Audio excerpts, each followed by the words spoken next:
Hoy venimos para hablaros de Berserk, el juego de mesa, un juego cooperativo de 1 a 5 jugadores que intenta trasladar y adaptar el famoso cómic de Berserk a nuestras mesas de juego. El juego viene de la mano de Monolith Games y en proyecto vía GameFound, así que tanto en la descripción como en el primer comentario os dejamos el enlace a la campaña por si os interesa.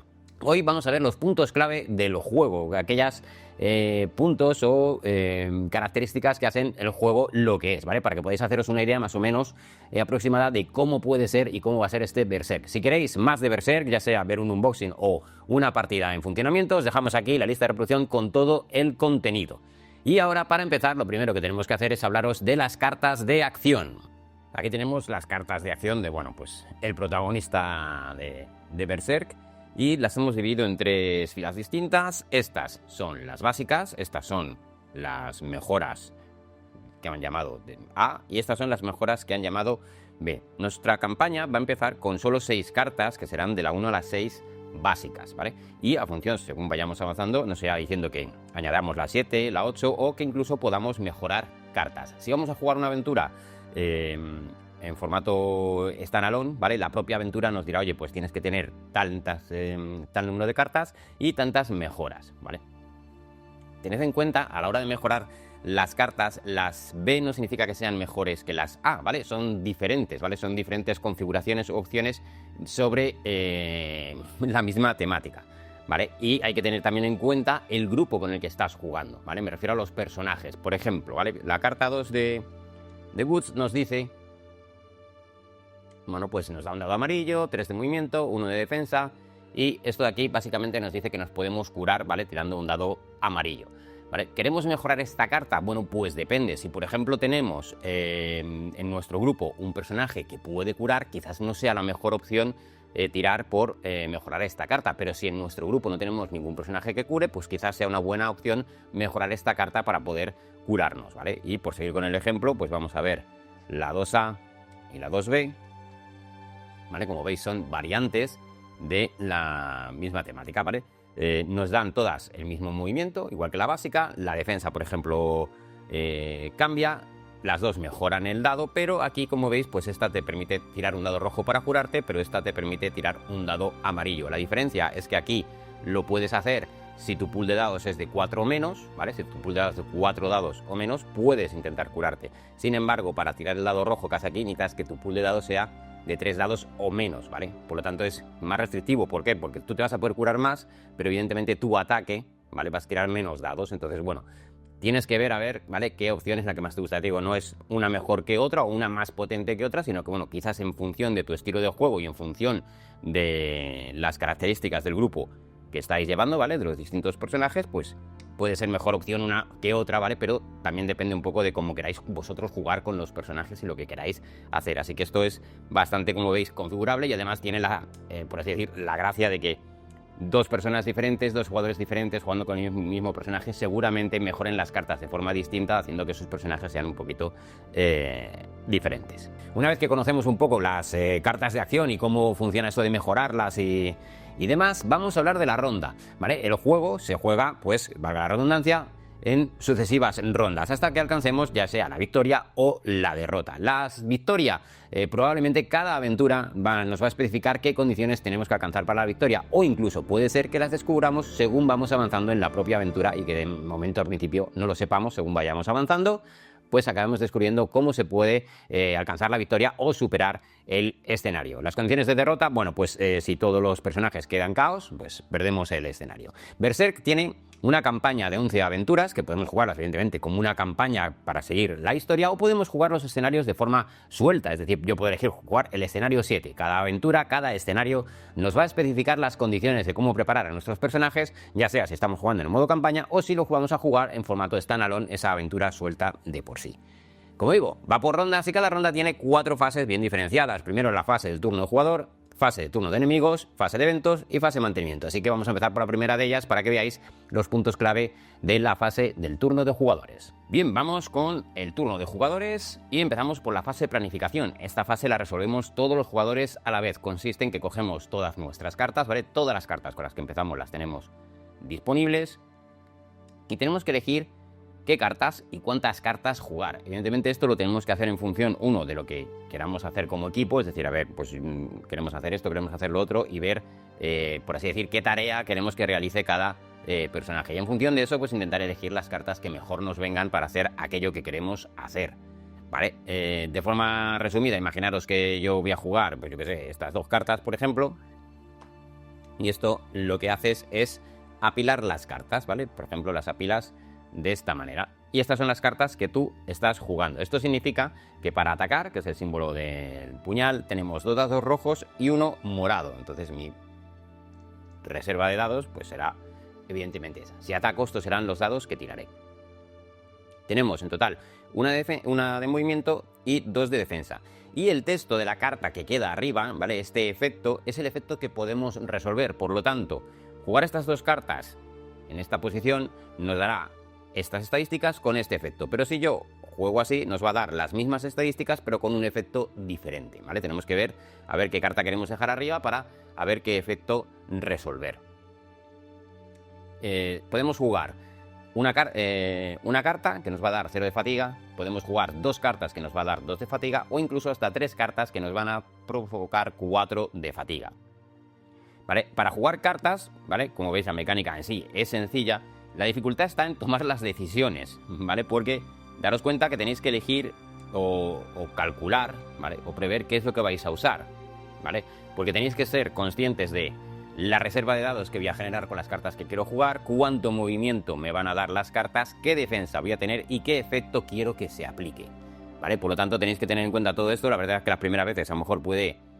claro, si no conoces las cartas te lleva más tiempo, luego ya la cosa se va simplificando y es bastante más directo el jugarlas, ¿vale? Y lo dicho, esto tenéis que coordinaros con el resto del equipo a ver qué cartas se quieren jugar o no se quieren jugar, ¿vale? Y esta es la fase de planificación. Elegimos las cartas que queremos jugar, las apilamos y las dejamos preparadas. Y esto lo hacemos todos los jugadores a la vez. Una vez que hemos hecho todo esto y lo tenemos preparado, pasamos a nuestra fase de acción. Aquí podemos hacer acciones, pues en principio todas las que podamos, ¿vale? Podemos atacar, pero solo podemos atacar una vez, ¿vale? El resto no se puede resolver varias veces. Así que vamos a ver cómo van. Vamos a empezar con el movimiento, ¿vale? Supongamos que, yo qué sé, he jugado, por ejemplo, estas 2 cartas, ¿vale? Este es el símbolo de carta instantánea, ¿vale? Luego lo repetiré, pero estas cartas, una vez que se usan, se pierden para el resto de la aventura, salvo que tengas algo que te permita recuperarlas.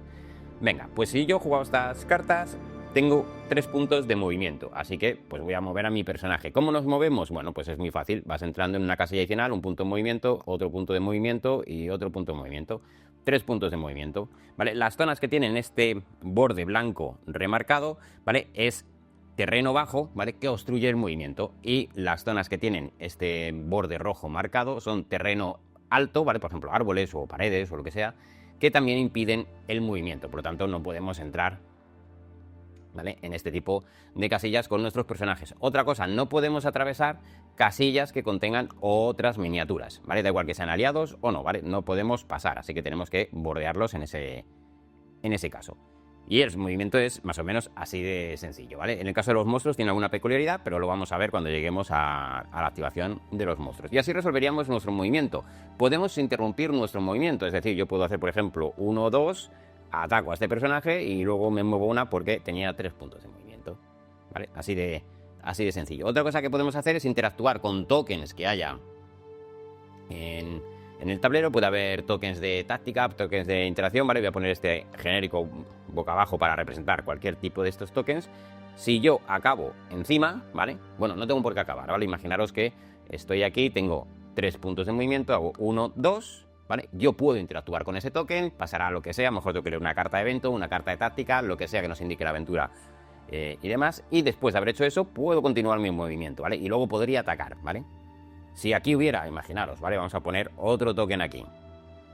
Y yo tengo 3 de movimiento, puedo hacer 1, 2, interactúo con este token, 3, interactúo con este, ¿vale? Si hubiera, yo qué sé, otro token aquí para interactuar y yo tuviera puntos de movimiento, podría seguir moviéndome interactuando con los demás, ¿vale? Todo esto podemos repetirlo las veces que queramos mientras podamos, ¿vale? Lo único que no podemos repetir es el ataque, ¿vale? Y el movimiento, pues hasta que se gasten los puntos de movimiento que tengamos, ¿Vale? Ese es el movimiento y la interacción, pues como veis es muy fácil, es ponerse en el hexágono en el que esté el token de táctica o el token de interacción y bueno, pues resolver lo que nos digan las reglas específicas de la aventura o la carta de evento correspondiente y demás, ¿vale? No tiene mucho más. Vamos con el ataque. Yo he jugado estas cartas, ¿vale? Y, por ejemplo, nos dice movimiento 3, ¿vale? Pues yo podría hacer 1 y 2, ¿vale? Para atacar, digamos, cuerpo a cuerpo a este enemigo, que es un Daroga. ¿Vale? Los enemigos, ¿vale? Van a tener aquí abajo palabras clave. En este caso te pone demonio, puede ser que también aparezca monstruo, ¿vale? Y esto pues tiene determinadas impacto en el juego, ¿vale? En este caso, bueno, pues es un demonio y puede haber que tengamos habilidades especiales para demonios, ¿vale? O, por ejemplo, los monstruos tienen peculiaridades para el movimiento. ¿Vale? Vamos a atacar primero de forma, digamos, adyacente, aunque esta carta que hemos dejado arriba nos permite hacer un ataque a distancia, ¿vale? Dice, este ataque tiene como objetivo a un enemigo visible dentro de rango 4, es decir, hasta una distancia de 4. Ahora lo haremos a distancia para que veáis cómo funciona, que es muy sencillo también, ¿vale? Entonces yo cogería pues mi pool, que son 2 dados amarillos, un dado morado y un dado rojo. Y esto es lo que tengo que utilizar para atacar, ¿vale? Como estoy adyacente, pues le veo, no tengo más inconvenientes. Cogemos y hacemos la tirada de nuestros dados, ¿vale? Y sumamos los éxitos, 1, 2, 3, 4 y 5, ¿vale? Tengo 5 éxitos, nos vamos a la tarjeta del enemigo y aquí abajo tiene su defensa, que es 2, ¿vale? Por tanto, 5 menos 2 le haría 3 puntos de daño, ¿vale? Ya está, resuelto el ataque. Puede ser que podamos tirar, ¿vale?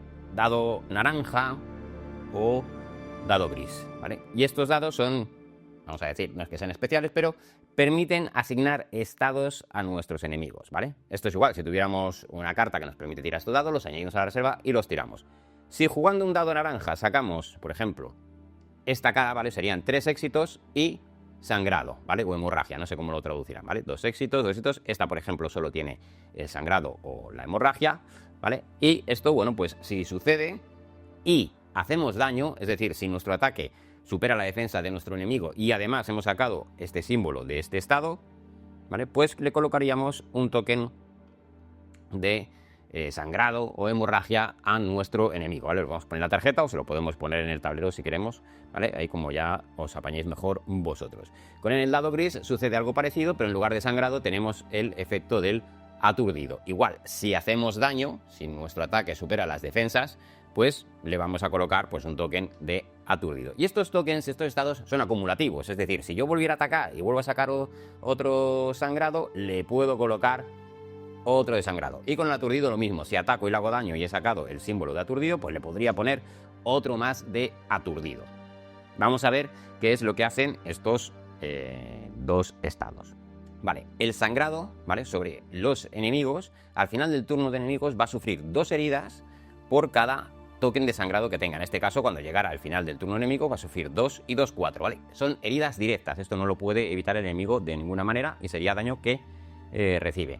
Si es un monstruo, porque tiene la palabra clave monstruo, en principio es lo mismo, ¿vale? Da igual que sea monstruo que no, son 2 heridas por cada token de sangrado o hemorragia que tenga al final del turno de enemigos. El aturdido funciona de manera un poco diferente porque distingue entre enemigos y monstruos. Si es un enemigo, como sería este caso, cuando le toque activarse, si tiene un token de aturdido, no puede activarse. Descartamos un token de aturdido y ya está, es como si se hubiera activado. Es decir, está aturdido, se intenta, digamos, reorientar, pero no nos ataca, ¿vale? Pierde su turno en eso. Por lo tanto, este, como tenía 2, cuando le volviera a tocar, pues tendría que volver a deshacerse de este turno, ¿vale? De este token, para poder luego ya en el siguiente turno activarse. Si nuestro enemigo es un monstruo, ¿vale? Como por ejemplo es el caso de Thoth, que lo tenemos aquí al lado, ¿vale? Como vais a ver, pues aquí nos pone que es monstruo y demonio, ¿vale? En este caso, si tuviera tokens de aturdido, vamos a ponerle 2 tokens, ¿vale? Pues cuando él vaya a atacar, hay que quitarle un dado de su próximo ataque. Y a cambio también quitamos un token de aturdido. En este caso, ¿vale? La reserva de ataque de Thoth es de un dado amarillo, un dado rojo y uno morado, ¿vale? amarillo, rojo y morado. Los pongo en este orden porque este dado es más débil, luego el rojo y luego el morado, ¿vale? Son más potentes en esta dirección. Le toca a Zod, ¿vale? Se activa, entonces le quito un token de aturdimiento y le quito un dado de la reserva, empezando por el más débil, en este caso el amarillo. Vale, como sigue teniendo tokens de aturdimiento, tendría que quitarle otro token de aturdimiento y le vuelvo a quitar un dado empezando por el más débil, que en este caso sería quitarle el rojo, ¿vale? Y por lo tanto solo tiraría el dado morado durante su activación. Vamos con el ataque a distancia. Voy a quitar esto de aquí, ¿vale? Vamos a suponer que, por ejemplo, yo estoy, yo qué sé, vamos a ponernos aquí lejos, le voy a quitar el sangrado a la criatura, dejamos por aquí su tarjeta. Y volvemos a tener las mismas cartas jugadas que nos daban 3 de movimiento y nos dice que podemos atacar a distancia 4. Ahora mismo 1, 2, 3, 4 y 5 no le puedo atacar, pero por ejemplo podría moverme 1 y ya lo tengo a alcance 1, 2, 3 y 4. ¿Vale? Pero me dice visible. ¿Cómo va la línea de visión? La línea de visión es muy sencilla.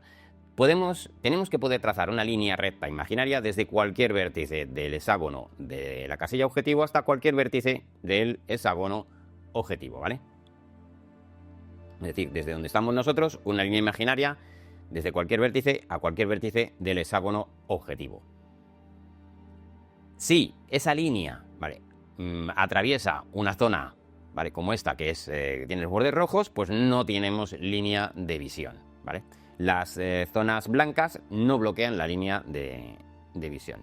Y otra cosa que puede bloquear la línea de visión son los monstruos, ¿vale? Los Daroga, por ejemplo, solo son demonios, los héroes no son monstruos, ¿vale? Por lo tanto, no bloquearían la línea de visión. Pero si este hombre, que es Zod, que es un monstruo, estuviera por aquí, pues seguramente, ¿vale?, habría que mirarlo, pero seguramente nos bloquea la línea de visión. Una peculiaridad es que si la línea de visión atraviesa, ¿vale?, o va justo atravesando paralela a este borde, ¿vale?, pasa justo por este borde, entonces está bloqueada. Y si la línea de visión solo toca, por ejemplo, la esquina, ¿vale?, de una zona roja, solo la esquina también queda bloqueada. Lo mismo con un hexágono que ocupará un monstruo. Si la línea de visión va justo a lo largo de uno de sus bordes, bloqueada. Si solo toca una esquinita, bloqueada, ¿vale? Y ya está, no tiene mucho más. Y entonces, si lo tenemos en rango de nuestro ataque, que es 4, y lo tenemos visible, resolvemos el ataque, que es exactamente igual que antes. Cogemos nuestra reserva de datos, la tiramos, contamos los éxitos, miramos si hay estados que aplicar y le restamos la defensa, ¿vale? Éxitos, restamos defensa y demás. Tened en cuenta que la pila de ataque se puede ver afectada por distintos modificadores, ¿vale? Por ejemplo, tenemos -1 de ataque, pues hay que quitar el dado más débil, ¿vale? Este tipo de cosas. O a lo mejor tenemos cartas que nos permiten añadir dados, ¿vale? Por ejemplo, creo que esta de Guts, por ejemplo, el efecto es que nos añade un dado rojo a la pila de dados, ¿vale? Si, por ejemplo, yo estuviera jugando estas 3 cartas, mi reserva de dados serían 2 rojos, 2 amarillos, 1 morado, más el dado negro que me aporta, ¿vale? Entonces, antes de tirar, tenéis que ver si hay que añadir dados o quitar dados, ¿vale? Para tener la reserva de dados preparada. Y una vez que hemos hecho todas nuestras acciones, hemos atacado, no es obligatorio atacar, si no queremos no lo hacemos, ¿vale? Cuando acaba la activación del personaje es cuando tenemos que sufrir la fatiga. En este caso, si he jugado 2 cartas, tengo que sufrir 2 de fatiga. Esto lo tenemos aquí, así que es bastante sencillo, hacemos 1 y 2... ¿vale? Y ya está, ¿vale? Recordarlo, la fatiga la sufres cuando acaba tu activación, es decir, cuando has hecho todo, ¿vale?, lo que te puede cansar, pues entonces ya vas y te cansas, ¿vale? Aquí, como veis, hay casillas especiales y estos son penalizaciones. Por ejemplo, este nos va a quitar 1 de defensa, es decir, si yo ya estoy aquí o he pasado por aquí, ¿vale?, y he jugado estas cartas, tendría 1 de defensa, pero -1 por la fatiga, me quedaría con 0 de defensa, ¿vale? Esto igual, te quita movimiento o te resta en ataque, ¿vale? Entonces, tenerlo en cuenta. También tened en cuenta que como la fatiga la vamos a sufrir al final de nuestra activación, y supongamos que, yo qué sé, estoy aquí, ¿vale? Si llego al caos, quedo inconsciente y mi personaje es eliminado de la aventura, ¿vale? No de la campaña, ¿vale? Va a seguir en la campaña, podemos seguir usándolo, pero bueno, digamos que queda inconsciente en esa aventura y ya no aporta nada más, ¿vale? Se retira del tablero y listo. Y imaginaros que yo ya sé que estoy aquí, son 2 de fatiga, bueno, pues yo podría elegir jugar hasta 3 cartas, pues para tener más movimiento o un pool mejor de dados de ataque y demás, porque sé que me voy a fatigar 4 y que voy a caer, ¿vale? Entonces, bueno, pues intento hacer mi última acción heroica fatigándome más de lo que en realidad puedo, porque como voy a caer inconsciente, pues da igual, ¿vale? Entonces puedes hacer esa última digamos, acción heroica teniendo en cuenta el momento en el que se ejecuta o se sufre la fatiga. Luego, cada personaje tiene aquí una habilidad que es específica del personaje. En este caso, nos está diciendo Woods que cuando va sufriendo heridas, pues cuando llega al 8, añade a su reserva de dados un dado amarillo, ¿vale? Cuando su vida baja a 4, añade un dado rojo, ¿vale? Pero no son acumulativos, es decir, el dado amarillo que estaba añadiendo por aquí, ¿vale? Ahora ya no será amarillo, sino que a partir de aquí será rojo, ¿vale? Esto viene aquí explicado. Y esto cada personaje tiene su habilidad específica, ¿vale? Por ejemplo, Isidro tiene aquí un track que le permite relanzar dados, añadir dados, cada uno tiene, digamos, su habilidad específica y temática del personaje. Dicho lo cual, habría acabado la activación de nuestro personaje y le tocaría a otro jugador, ¿vale? A otro personaje lo ejecutaríamos y lo moveríamos, atacaría, interactuaría con tokens y demás, ¿vale? Esto lo hacemos en el orden que queramos. También durante la fase de activación toca activar los aliados. Aquí tenemos a uno de los aliados, que es el Caballero Calavera, ¿vale? Aquí tenéis la tarjeta, igual su pool o reserva de ataque, su movimiento, su defensa, la habilidad especial que tenga, si es que tienen, porque no tengan, y la vida que tiene, ¿vale? ¿Cómo se utilizan? Como si fueran héroes, ¿vale? No van a poder interactuar con tokens y demás, pero sí que pueden moverse y atacar, pueden interrumpir su movimiento, por ejemplo, pues podría hacer, yo que sé, 1, 2 y 3, me pongo aquí, ataco a esta criatura y como me muevo 7, pues 1, 2, 3 y 4 y me pongo aquí para que Zod, pues me ataque luego a mí, ¿vale? Y ya está, ¿vale? Y resolvemos también los aliados. Igual, aliados y héroes, durante la fase de activación los activamos en el orden que queramos, ¿vale? Primero un héroe, luego otro, o un aliado y luego otro aliado, ¿vale? Podemos organizarnos y establecer la estrategia como nosotros queramos. Y una vez resueltos todos los personajes y todos los aliados, la fase y turno de héroes ha terminado. Una vez se han activado todos los jugadores, vamos con el turno de enemigos, donde nuestros rivales, ya sean monstruos o enemigos normales, se van a activar y nos van a poner las cosas un poquito más complicadas, así que vamos a ver cómo funcionan.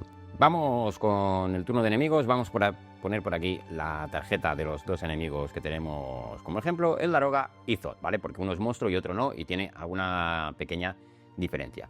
Vale, durante el turno en el que se activan los enemigos, ¿vale? Ya nos hemos activado todos los jugadores y aliados, ahora les toca activarse a ellos. Ellos tienen dos pasos que hacen en este orden. Primero se mueven y luego atacan, ¿vale?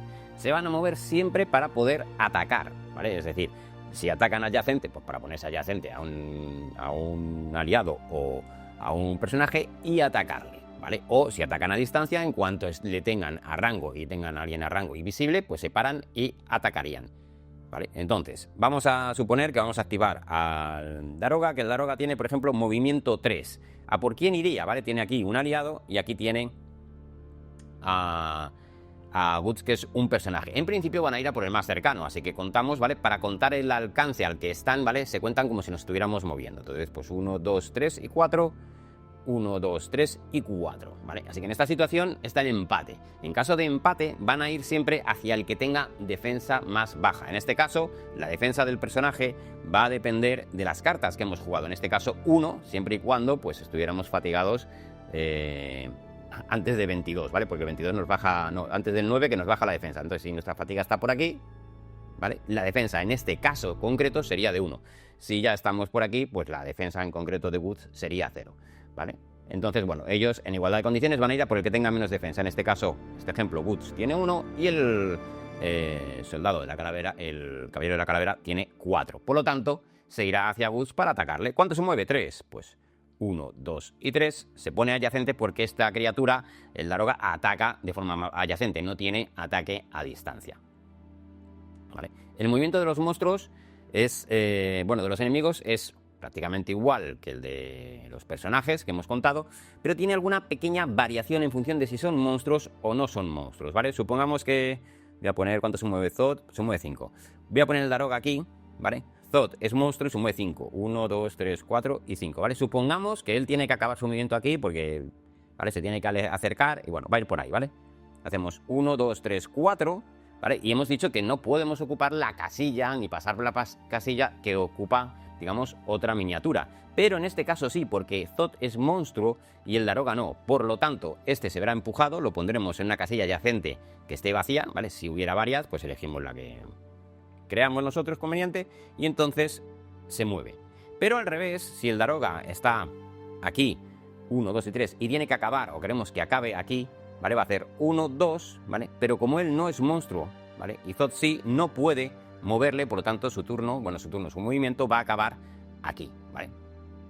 Otra peculiaridad del movimiento de los que son monstruos, recordad que te tiene que venir en la tarjeta que son monstruos, es que ellos sí pueden atravesar el terreno, ¿vale? Los accidentes de terreno bajo, estos que están rodeados con la línea blanca que bloqueaban el movimiento en principio para todas las miniaturas. Si tú eres monstruo, ¿vale? Zod está aquí, puede hacer 1, 2 tranquilamente, ¿vale? Los monstruos pueden atravesar ese tipo de terreno sin ningún problema. El Daroga no, porque el Daroga es un demonio, pero no es un monstruo, ¿vale? Recordad que las palabras clave vienen aquí debajo de los nombres en la tarjeta de los personajes.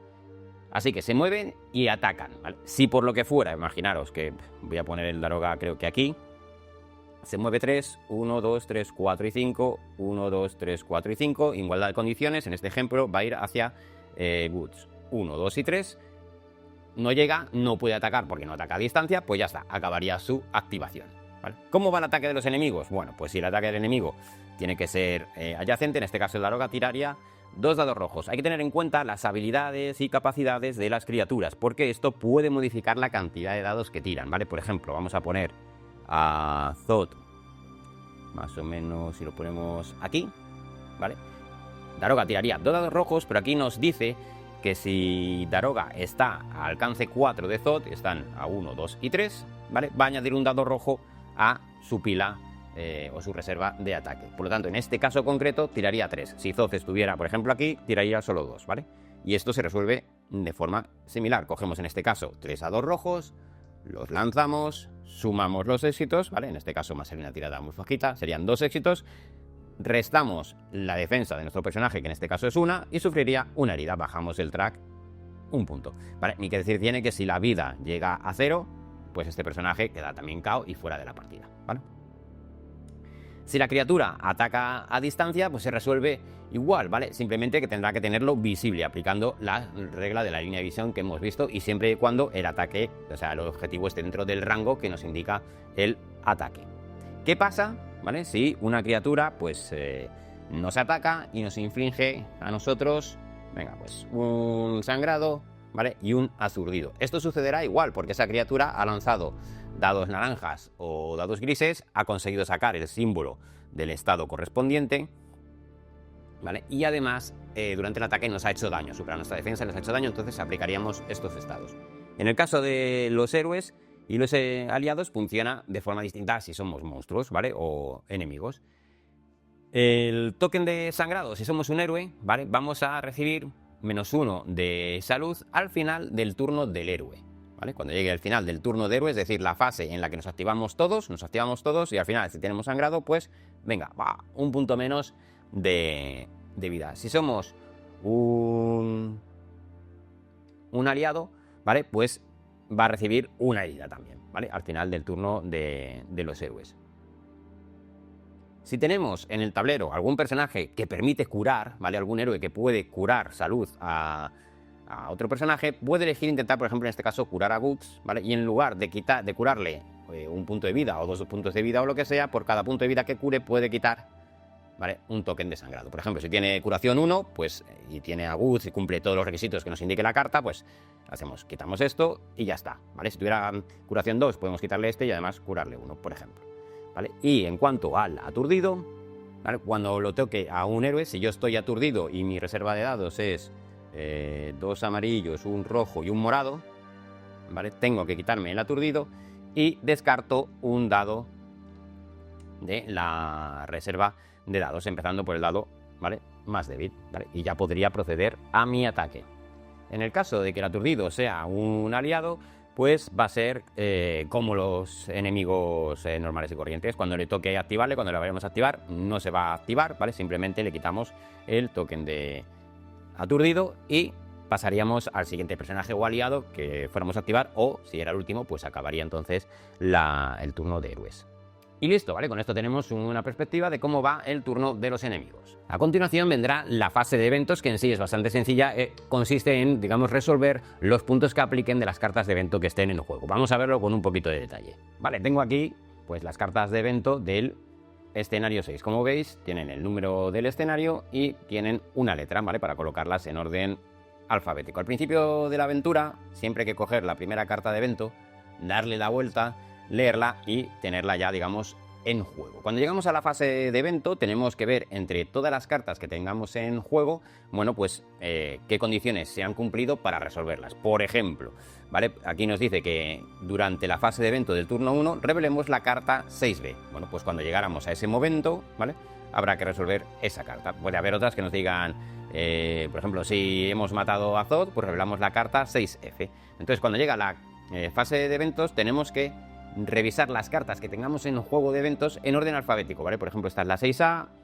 yo qué sé, imaginaos que tenemos por aquí otra, que es la 6B, y vamos a poner, pues yo qué sé, una tercera que fuera la 6D, ¿vale? Entonces empezaríamos por esta, veríamos a ver qué cosas se han cumplido y vamos resolviendo lo que nos diga, leer esta carta, leer la otra. Luego iríamos a la siguiente y la resolveríamos, ¿vale? Si es que hay algo que resolver, puede que no. Por ejemplo, esta te dice durante la fase de eventos del turno 2, ¿vale? Pues habría que revelar una carta. Si estamos en el turno 1, pues esto, por ejemplo, no aplica, no lo hacemos, ¿vale? Y así hasta que acabemos con todas las cartas que tengamos en juego. Las cartas que vayamos revelando de eventos van a permanecer en juego hasta que otra carta o la misma carta nos diga que las descartemos, ¿vale? Si las descartamos, las sacamos del juego, ¿vale? Así que la fase de eventos, como veis, es muy sencilla, es revisar las cartas de eventos que tenemos, ver si hemos cumplido alguno de los objetivos o condiciones que nos indican y proceder según se nos indique, que normalmente va a ser pues sacar otra carta de eventos o leer alguna carta especial o descartar algo y demás. A continuación viene la fase de mantenimiento, que es una fase muy sencilla pero que tiene un punto muy importante, muy clave, que no se nos puede olvidar referente a las cartas instantáneas.